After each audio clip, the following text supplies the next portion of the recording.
Nail-biting win for the Flyers and a heart-stopper against the Chicago Blackhawks put the Flyers in to the playoffs at this moment in time. Hello, ladies and gentlemen. My name is Patrick Glenn, and welcome back to the channel. This is the Orange and Black Attack. And if you did not watch this game on the NBC Sports Network, even if you're not a Flyers or a Hawks fan, as a hockey fan, you should have watched this game. What a hell of a hockey game between both the Chicago Blackhawks and the Philadelphia Flyers, as the Flyers come away with a 3-2 win, and they are in the final playoff spot at this moment with 13 games to play. Plus, they've got 3 games against the Penguins, who are a team that they are chasing, and they are actually 5 points away from the number three spot in the division, which automatically gets you into the playoffs. But the Flyers come away with a heart-stopping win as it came down to the final seconds, and Michael Neuwirth, outstanding again. Once again, ladies and gentlemen, my name is Patrick Glenn, and this is the Orange and Black Attack. Let's get into this game. It was a wonderful game. First period, the Chicago Blackhawks strike first.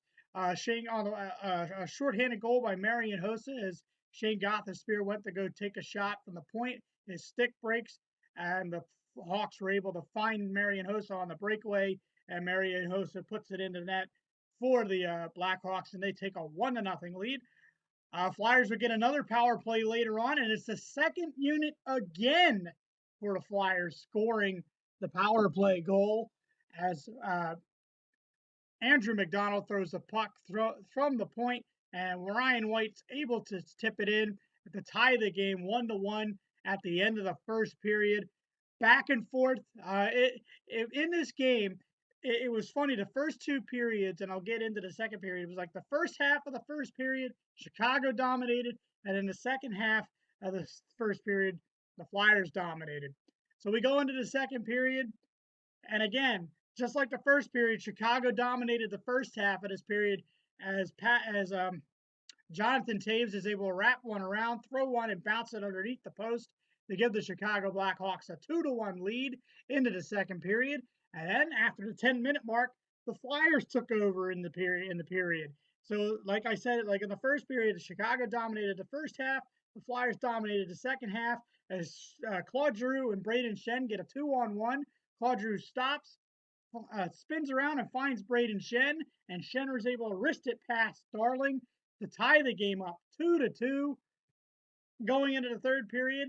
And my thoughts going into the third period is the Flyers were hanging on with us defending Stanley Cup champions. I know we beat them 3-0 earlier in the year, but that was a totally different Blackhawks team than they are now. We are hanging in there with them. That's fine if we can get into overtime and get a point. That's great. But the Flyers completely shut the Blackhawks down towards the end of this game. But as I always say, as we go into the third period, the Flyers, they clamped down a lot better. They played a lot better defensively. They played a lot better pressuring the puck, and Hacksaw system starting to work. And as I always have said before in the past, if you throw the puck on net, just throw the puck at the net, good things happen. And that is exactly what happened when Radko Gudas threw the puck and it bounced off a Blackhawk and it found its way past Darling to give the Flyers a 3-2 lead. And it was hold your breath time because, like I've said in the past, the Flyers have had trouble holding leads, especially with less than a minute to play. And they were able to do it in this game. The Blackhawks came within the last 2 minutes. They threw everything that they had at the Flyers, and Michael Neuwirth, as undoubtedly in my mind, has stepped up and become the #1 starter. Him and Steve Mason have played wonderful as the Flyers have won 8 out of their last 10. They are the hottest team in hockey right now. And it is all contributed to their goaltending playing well, and they're getting secondary scoring from other guys besides Simmons and Giroux and Voracek. And they don't even have Voracek in the lineup.